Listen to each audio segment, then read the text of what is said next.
Olá, tudo bem com vocês? Comigo está tudo bem e espero que com você também esteja tudo bem.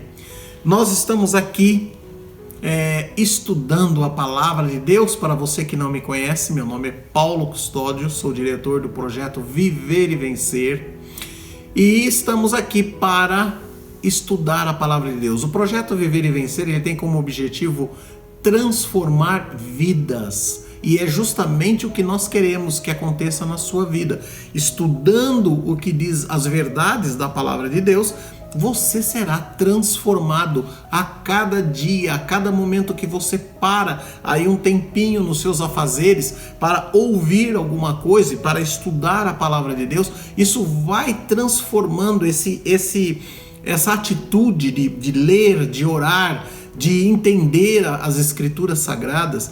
Ela vai transformando, o Espírito de Deus vai transformando a sua vida e a cada dia você vai crescendo mais. Esse é o nosso objetivo, esse é o meu objetivo, todas as vezes em que eu estudo a Bíblia, com esse objetivo de aprender mais para que o Espírito de Deus transforme a nossa vida, ok? Então, você que já está acompanhando e assistiu o vídeo anterior, o tema que nós estamos desenvolvendo aqui é um tema importantíssimo e o tema é os donos da verdade. Esse é o tema. E por que este tema é importante? É relevante para os tempos em que nós estamos vivendo. Por quê? Porque esse tema ele fala exatamente da atitude do ser humano, da humanidade na época em que nós estamos vivendo. Cada um defende a sua verdade, como eu disse no vídeo anterior, e para você que não assistiu o vídeo anterior, eu recomendo que você pare esse vídeo, volte, assista ao vídeo anterior, depois você retorna neste vídeo, que ele é a complementação do que nós estamos estudando, que estudamos no vídeo anterior, ok?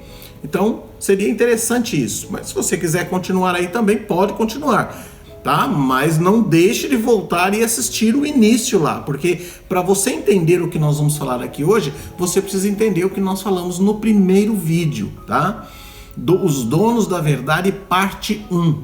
É só colocar aí no YouTube e você vai encontrar. O que nós estudamos anteriormente? Nós estávamos falando o quê? Que cada pessoa tem a sua verdade e cada um defende a sua verdade. No mundo religioso está acontecendo a mesma coisa. As pessoas estão defendendo verdades filosóficas às vezes, que não condizem com a palavra de Deus. E um dos temas que nós estamos estudando é justamente sobre a lei de Deus. O que você pensa da lei de Deus? A lei de Deus já foi abolida, a lei de Deus ainda vigora até hoje, até os dias de hoje.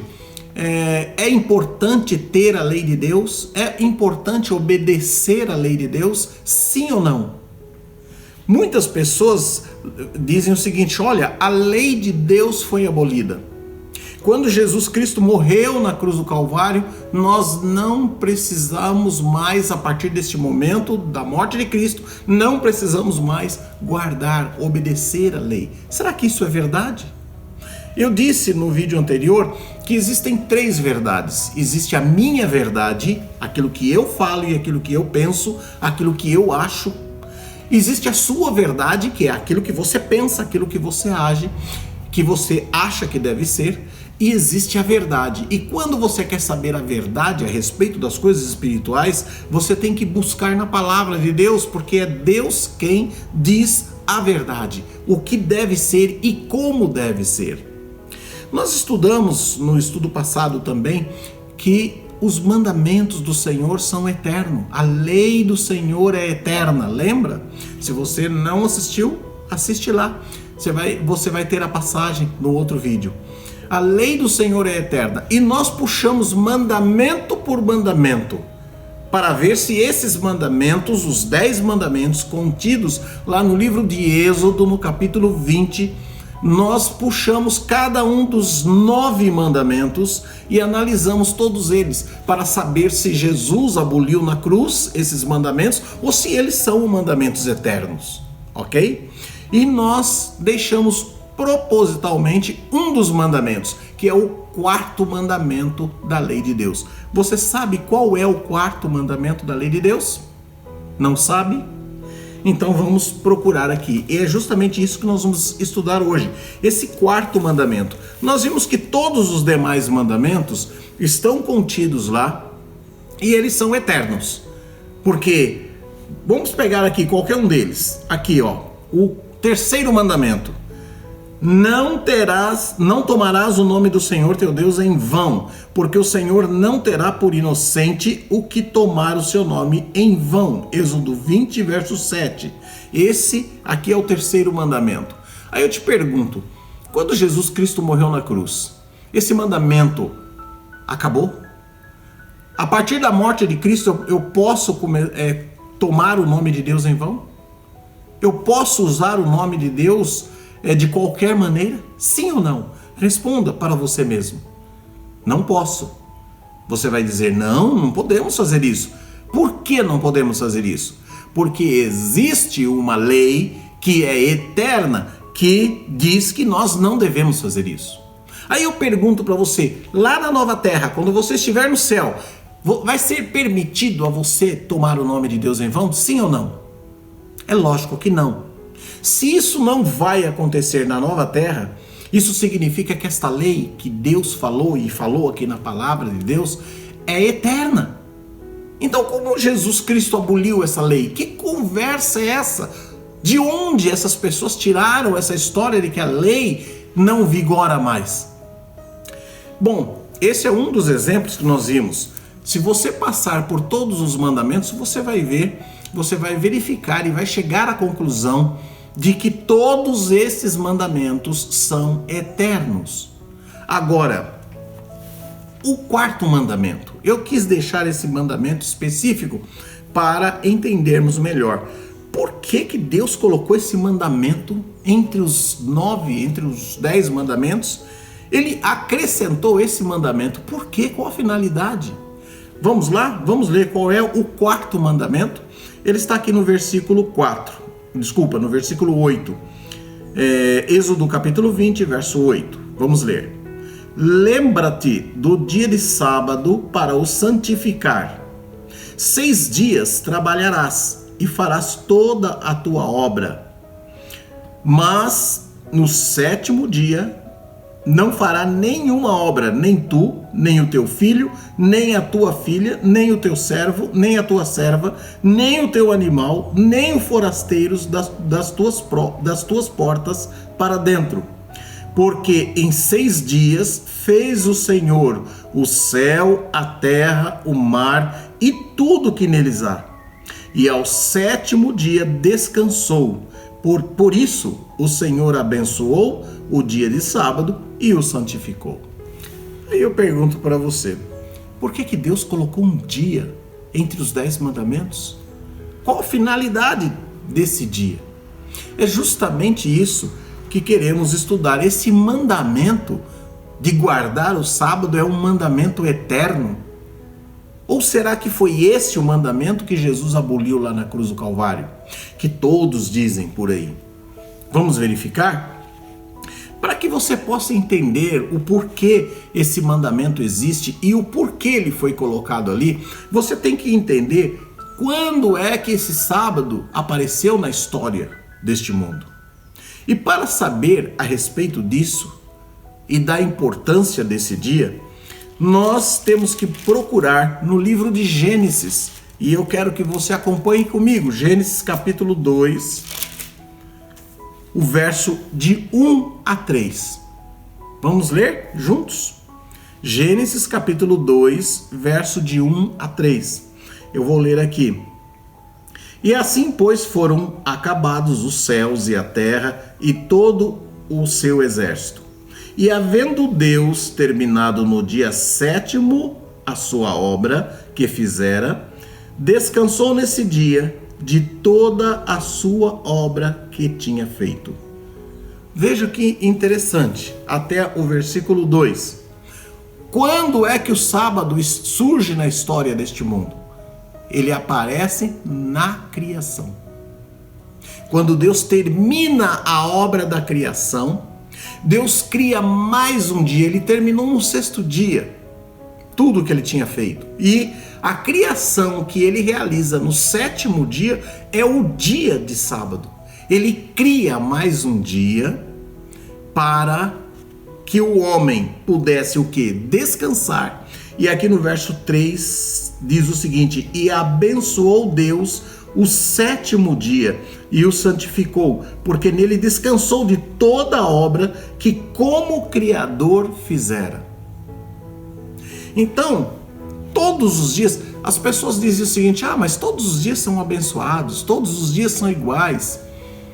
Não são diferentes. Eu concordo com você. Todos os dias são iguais e são abençoados por Deus. Deus abençoou todos os dias. Deus abençoou o primeiro dia, o segundo, o terceiro, o quarto, o quinto dia e o sexto dia. Deus abençoou todos eles. Como Deus abençoou também o sétimo dia. Agora, no sétimo dia, nesse dia, Deus fez algumas coisas importantes que eu quero relembrar aqui com você nesse estudo. A primeira coisa que Deus fez no sétimo dia foi descansar. Deus descansou da obra da criação. Deus descansou por quê? Porque ele estava cansado? Não. A Bíblia diz que Deus não se cansa. Mas o que foi que aconteceu ali? Deus terminou, encerrou a obra da criação no sexto dia. Então o sétimo dia foi o dia em que Deus descansa da obra da criação. Ou seja, foi o término da obra da criação. Os 6 dias ele trabalhou construindo e fazendo este mundo da melhor maneira possível para que eu e você pudéssemos viver nele. Para que o homem, o ser humano que ele iria criar, pudesse viver aqui. Porém, o que ele fez no sétimo dia? Primeiro, ele descansou. Segundo, ele abençoou, como abençoou o primeiro dia, o segundo, o terceiro, o quarto, o quinto e o sexto dia.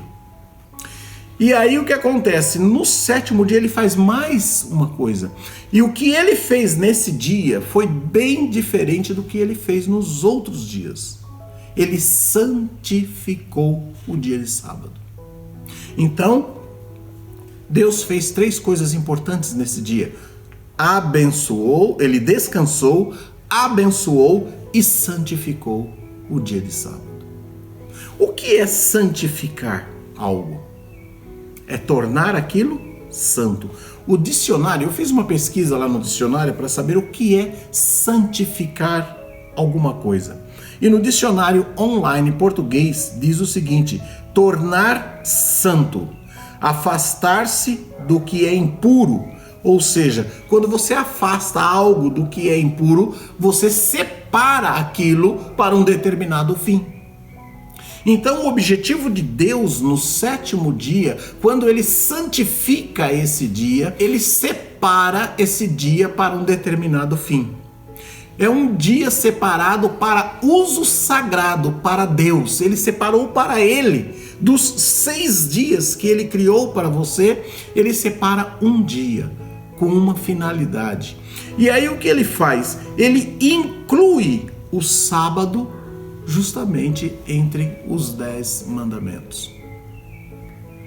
Aí eu pergunto para você, e às vezes você também já pode ter conversado com pessoas que dizem: não, mas essa história de sábado, essa história do sábado foi dado para os judeus.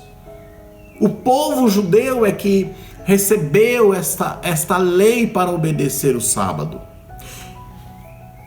Veja bem, se o povo judeu foi quem recebeu essa lei para observar o sábado, eu pergunto a você, quantos judeus haviam na terra quando Deus criou o céu, a terra, o mar e criou o sábado e abençoou o sétimo dia? Quantos judeus haviam ali quando Deus criou o sábado?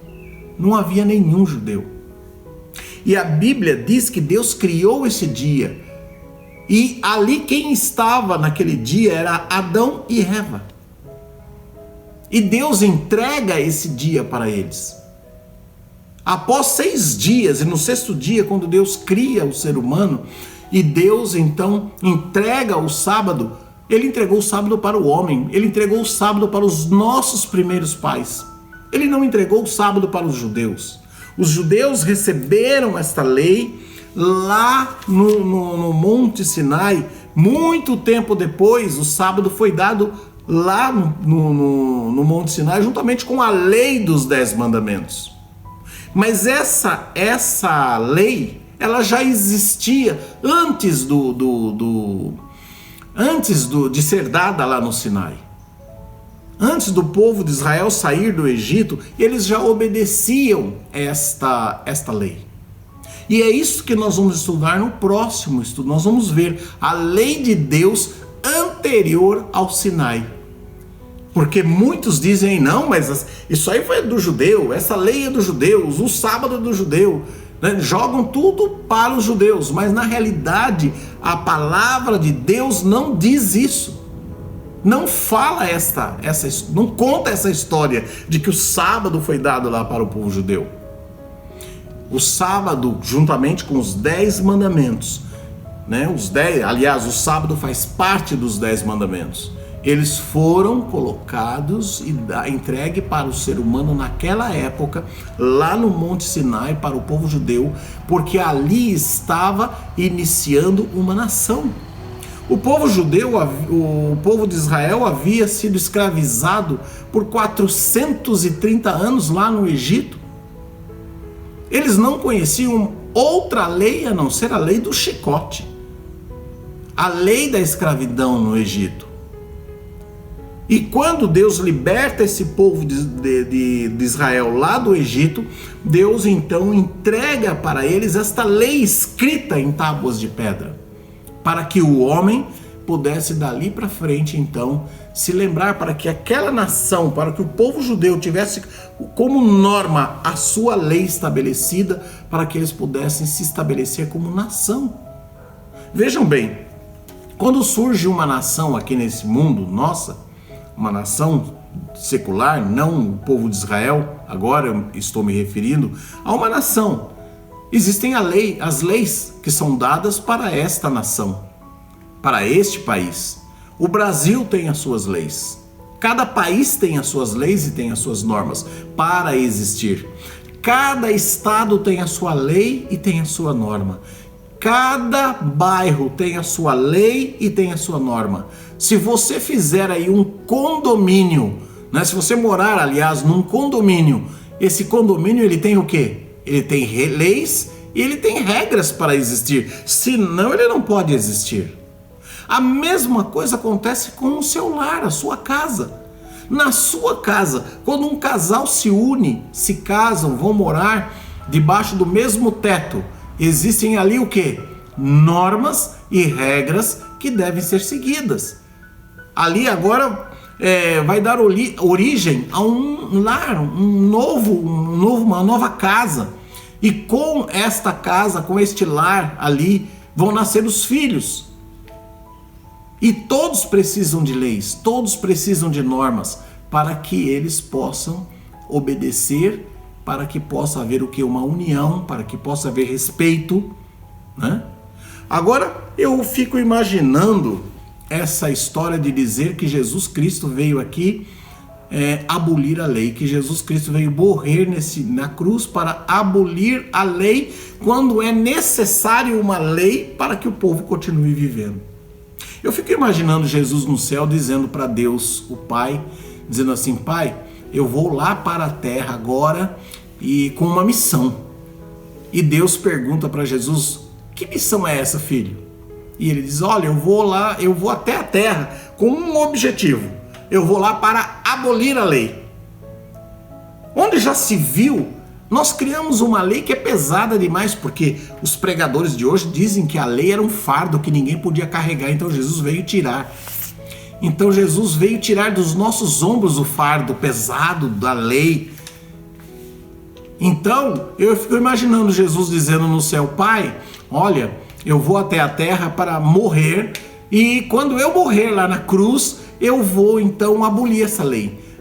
O povo não vai precisar guardar mais os mandamentos.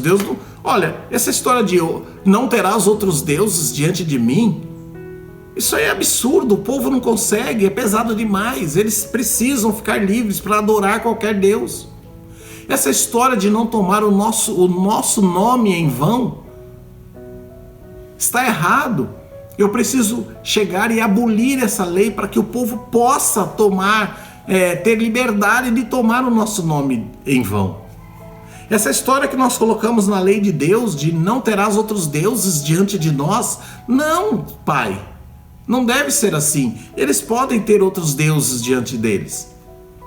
Então, quando eu ouço dizer que a lei de Deus foi abolida, foi destruída, foi cumprida, que agora nós estamos vivendo debaixo da graça, não, é tudo de graça agora. Eles vão viver agora só de graça e vão fazer a vontade deles, vão fazer o que eles bem entenderem e quiserem, porque a Bíblia diz que onde não há lei não há pecado. Então se não existe lei, não precisa, não há necessidade de o homem obedecer nada. Cada um segue o seu caminho, cada um faz o que bem quer e entende da sua vida, porque não existe lei. Então percebam o raciocínio. Quando eu ouço um pregador, quando eu ouço alguém dizer, olha, a lei de Deus foi abolida, eu fico imaginando exatamente isso, de Deus falando com o Pai. Então como é que para uma nação terrestre tem que existir leis e normas, e para uma nação da parte de Deus, não? Essa não pode. Essa tem que fazer o que bem quer e o que bem entende. Então isso não é uma coisa que venha das mãos de Deus. Não é possível, a palavra de Deus não diz isso. Pelo contrário, a Bíblia diz que Deus abençoou, Deus santificou e Deus descansou nesse dia. E Deus colocou esta lei, a guarda do sábado, o dia de sábado, entre os 10 mandamentos, para que o homem pudesse obedecer. E aí a pergunta que eu faço para você é o seguinte: essa lei do sábado, este sábado, é uma lei eterna ou não? Será que é eterna?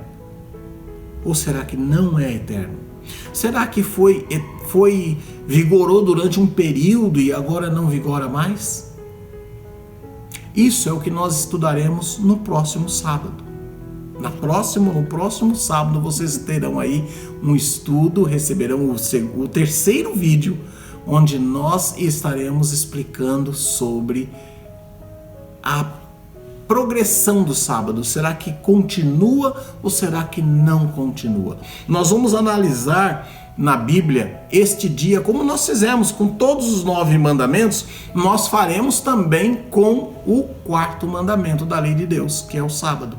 Até aqui, nesse vídeo e nesse estudo, você entendeu que o sábado surgiu não lá no Monte Sinai, mas no dia da criação. Você entendeu também que Deus abençoou, Deus descansou, abençoou e santificou esse dia.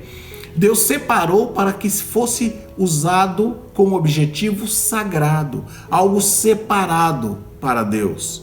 Por que ele fez isso? Qual foi o objetivo de Deus separar um dia para ele? Por que ele quis esse dia? E por que ele introduziu este sábado entre os 10 mandamentos? Tudo isso você vai aprender no próximo estudo, na continuação deste estudo, ok? Vamos orar nesse momento? Querido Deus, queremos te agradecer por esses momentos em que passamos aqui estudando a tua palavra e entendendo um pouco da tua verdade e daquilo que o Senhor deseja para cada um de nós. Nos abençoe, transforme a nossa vida, transforme o nosso pensamento e nos ajude a entender essa mensagem, Senhor. Nós te pedimos essas bênçãos e te agradecemos em nome de Jesus. Amém. Então, espero você no próximo estudo, na continuidade desse estudo, para descobrirmos mais verdades a respeito da palavra de Deus. Que Deus possa te abençoar.